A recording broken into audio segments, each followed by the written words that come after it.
Olha, vamos lá, que a convidada de hoje é a Tariana Rocha. Ela é psicanalista, terapeuta e autora do livro Família Narcisista, Entenda o Impacto e Cure-se. Tudo bem, Tariana? Obrigado pela presença aqui. Oi, tudo bem? Muito obrigada pelo convite. É muito bom poder falar desse assunto em qualquer lugar. A gente podia começar primeiro definindo o que é o narcisismo. O que é uma pessoa com essa característica? Tá, ao longo da história da psicologia, narcisismo significou diferentes coisas, mas o que eu quero focar especificamente é no transtorno de personalidade narcisista. Tá. Um transtorno de personalidade é diferente de uma doença mental, porque uma doença mental você pode tratar. Então, por exemplo, digamos que você perde seu pai. Você pode entrar em depressão porque pode ser uma resposta natural. Mas essa depressão, você não quer dizer que você vai ficar deprimido pro resto da vida. É um impacto momentâneo a algo que te aconteceu, algo traumático. Então você pode tratar, você pode melhorar e superar essa depressão. E é assim que funciona a doença mental.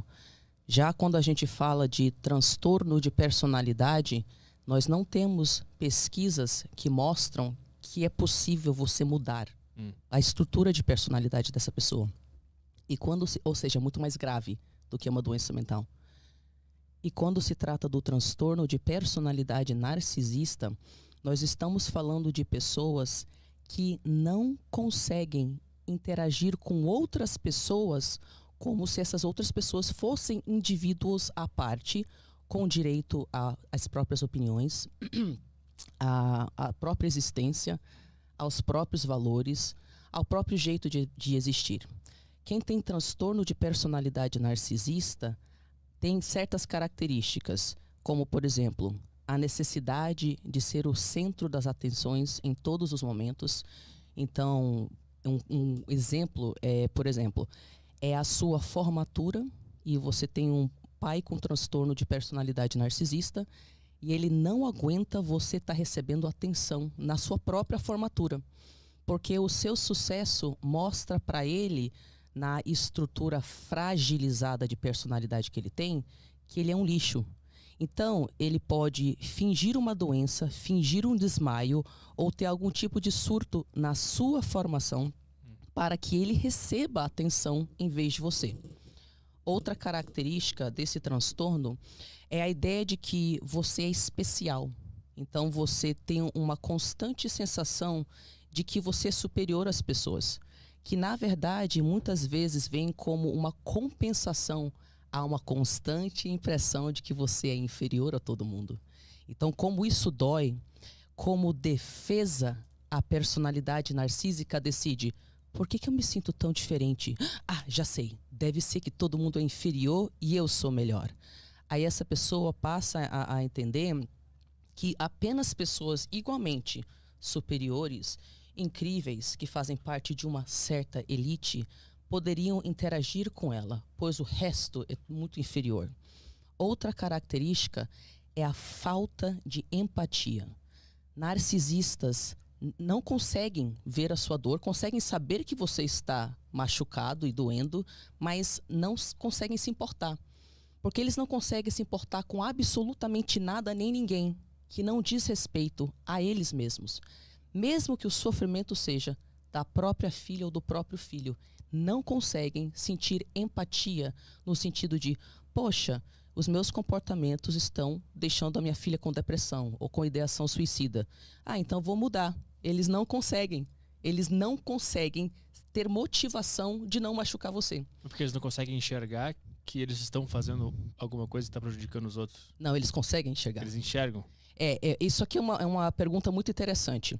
As pessoas falam: mas espera aí, se a pessoa sabe que está te machucando, a consciência disso não seria o suficiente para mudar? E não. Muitas pessoas sabem que deveriam comer melhor, fazer exercícios e não ter compulsão alimentar para emagrecer. Mas será que no momento lá que elas estão cheias de algum impacto emocional, elas conseguem controlar a compulsão alimentar? Não. Então, existe uma gigantesca diferença entre você perceber que um comportamento te faz mal e faz mal aos outros, e você achar que você tem uma razão para mudar o seu comportamento. Primeiro que essa mudança de comportamento seria para o resto da vida. Porque é uma mudança que exige um esforço fenomenal para você tentar reestruturar a sua personalidade. E segundo, que no caso de narcisistas, para eles terem uma mudança de comportamento, eles vão ter que fazer uma coisa que eles não conseguem, que é assumir erros. Se o narcisista, no fundo, se sente inadequado e como compensação a essa profunda sensação de inferioridade, ele tem que fingir que ele é grandioso, que ele tem todas as respostas, que ele está sempre certo, que são os outros que erram, que ele sempre sabe a solução. E que, mesmo que você pegue ele fazendo algo de errado, ele é mentiroso patológico. Ele vai reescrever a história de forma que você fique mal e sente culpado por pedir que o outro te trate com o mínimo de respeito. Narcisistas não conseguem mudar um comportamento porque eles não têm motivação. E eles não conseguem entrar em contato com a humilhação, a vergonha e a culpa de perceber que ao longo das décadas de vida deles, eles destruíram inúmeros relacionamentos. É muito pesado. Quando uma pessoa descobre que tem transtorno de personalidade narcisista, ela quer fazer de tudo para não enxergar isso.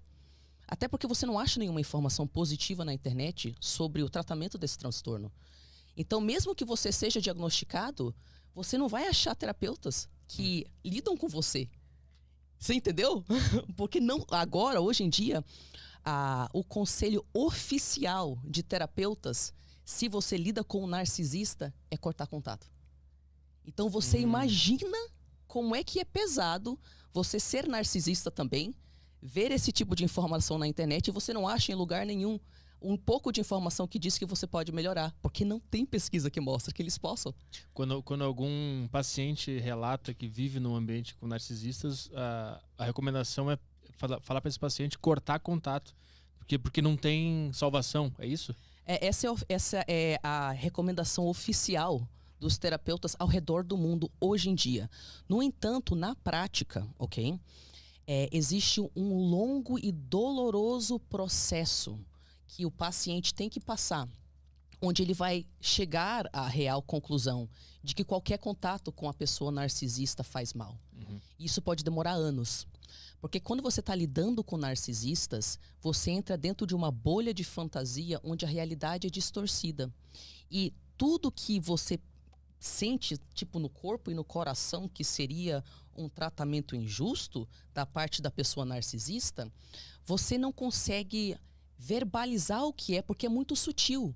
São coisas tão sutis, às vezes é mais gritante, se o narcisista tiver um perfil de personalidade mais abertamente agressivo.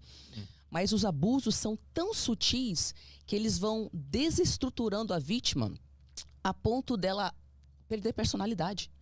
Ela não consegue confiar em nada que ela mesma pensa. Então ela não consegue validar para si mesma que o narcisista está fazendo com ela